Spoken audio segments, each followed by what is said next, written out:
Do we even have air raid sirens here? No idea. Yeah, you always hear about fucking air raid Probably not. We always hear about air raid sirens going off in every city that is under siege. But I don't think St. Augustine Beach has air raid sirens. I doubt We are it. not going to know that we've been nuked until, I guess, my skin starts to blister. When do I know? Seedy Shorts. Well, maybe they'll send one of those alerts to our cell phones. Those ones that we ignore routinely. Yeah. Here's the alerts. They don't even send, you know, you get your iPhone goes brant, brant, brant, and then you look down and it's like an amber alert or a silver alert if it's an old person. Here's what we get in Florida all the time. Oh my God. Fucking blue alerts, which means that a cop has been shot. Or even, does it even mean that specifically? I think it does. I thought it meant that someone was successfully escaping from cops. Ooh, let's look and it that up. we were supposed to be on the lookout from someone who looks like they To might be help running the from the cops. cops. Yeah, fucking good luck. Blue alert. Okay, a blue alert signals when, I think it might be Florida specific. It sounds like some Florida shit, yeah. Yeah, a blue alert notification signals when a law enforcement officer is hurt or killed on duty. We get those all the time. I don't think we've gotten an amber alert in the last year, but we get blue. No, I got an amber alert maybe in the last week or two. Did you? Did you not get it? No, I got a blue alert, and I clicked the link, and it showed me, like, the face of a scowling man. Well, we got a blue alert, so it led you to the face of a scowling man. And yeah, when you click the blue alert link, it shows you, like, a grain... Like, there's almost nothing on the page, but, like, a grainy picture of, like, a screaming, scowling man who you're led to believe is a villain. And that's the person you're supposed to be on the lookout for. That's the person you're supposed to be on the lookout for. I don't understand that. I'd give that man a sandwich. Is there a blue...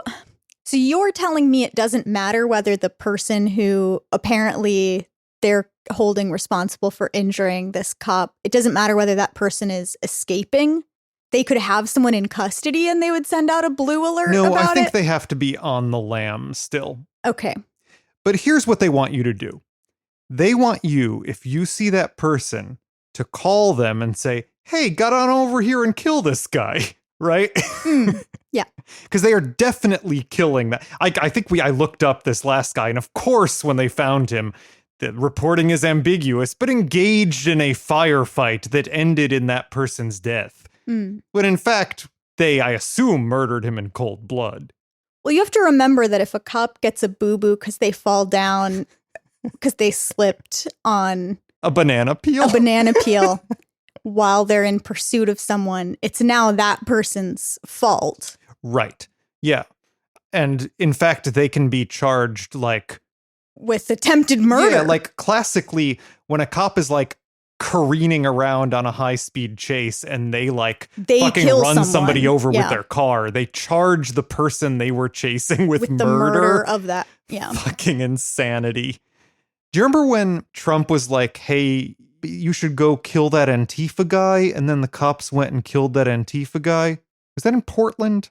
Yeah, it was. Federal officers won't be charged for killing Portland anti-fascist supporter, prosecutor states.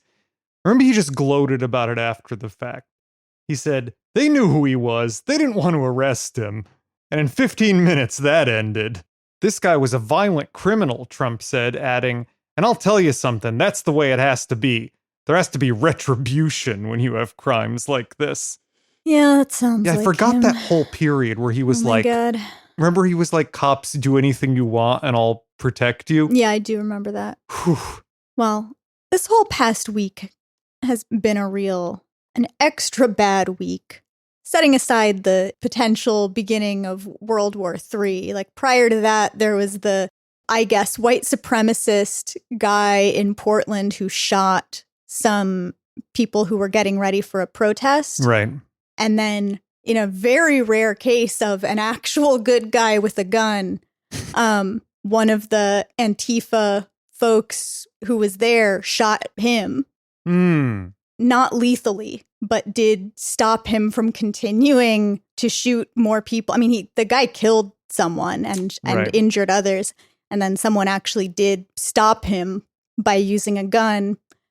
And then the cops arrested the Antifa guy, but not the guy who started shooting people. Yeah, that sounds right.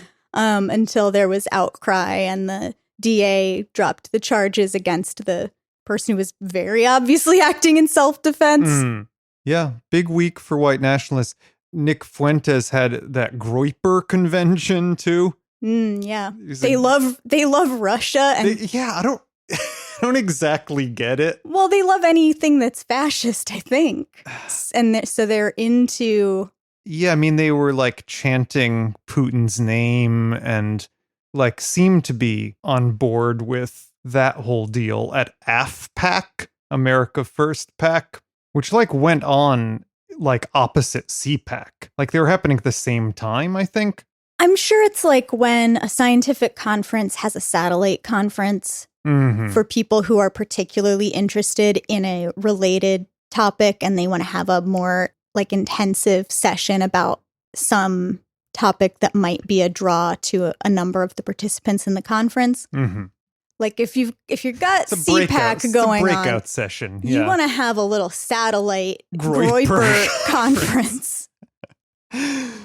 In his closing speech, Fuentes says, "The United States is the evil empire in the world." Here we're getting a little bit of horseshoe theory, because I agree, Nick Fuentes, I agree.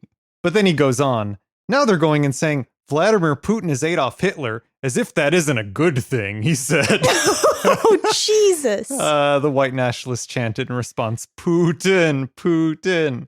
But here's the thing. Why, and I will never get off this. Why do the Groypers have the ugly frog as their guy?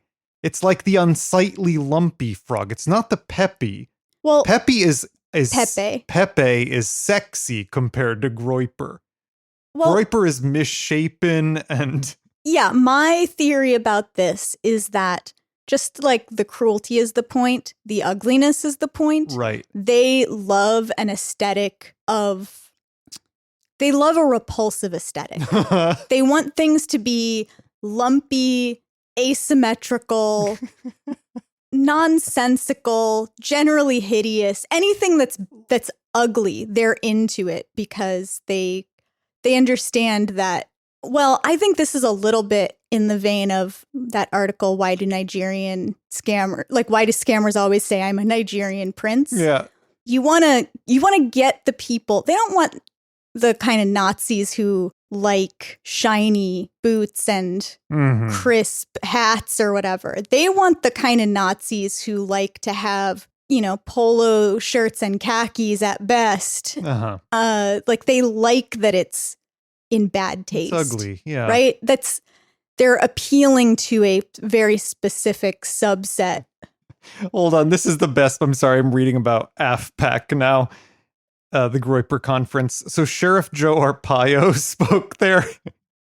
He spoke here. He didn't seem to understand that he was speaking to like overt white nationalists, even though he obviously is himself one. He said, "I have the reputation of being the biggest racist in the country," he said, to robust applause. He responded, "Why are you clapping for that? I'm not." Later, he repeated that he was called the biggest racist in the country, received loud applause. He quickly added, "No, I have a black grandchildren. I have a Mexican grandkid," prompting the crowd to boo him. Wow. Yeah, these guys, these old guys, the Joe Arpaio age white nationalists don't understand. They don't understand the crowd they're in. They're still playing the game where you want to say, "Oh, but how could I be a racist? I have a black friend." Right, yeah. But Groypers don't like that you have that black friend. Like they're not interested in any of the kind of dog whistles. Yeah, they want you to just fucking say it. Come here in your ugliest clothes. waving the ugliest flag Mm. and say the ugliest things in the starkest terms. That's what we want. We want to attract people who are attracted by that. That is what we like. That's essentially their aesthetic viewpoint because I think it matches their political viewpoint. I mean, what the fuck do I know? Groyper, Groyper, Groyper, Groyper. Do you even, what is the origin of Groyper? Like, where did the character of I assume Groyper like come from? 4chan, right? Yeah, I mean, I'm sure 4chan was... On the ground floor of Groyper. I just meant like Pepe was, appropriated from a webcomic. Yeah. Like, did the character Groyper, was it a de novo invention of the most hideous sort of white nationalists, or did they appropriate it from something else? Groyper is depicted, this is from Wikipedia, Groyper is depicted as a rotund green frog-like creature, often in a sitting position with its chin resting on interlocking fingers. There's some disagreement about the specifics of Groyper. It is alternatively said to be a depiction of the Pepe character, a different character from Pepe, but of the same species, or a toad. Wow, I can't believe no one can trace the exact origin of a meme from the internet. It seems like at this point we should have that Nailed down. Yeah. This seedy short is a rare Pepe. Oh, Jesus. Oh, no. Oh, no. Seedy Shorts.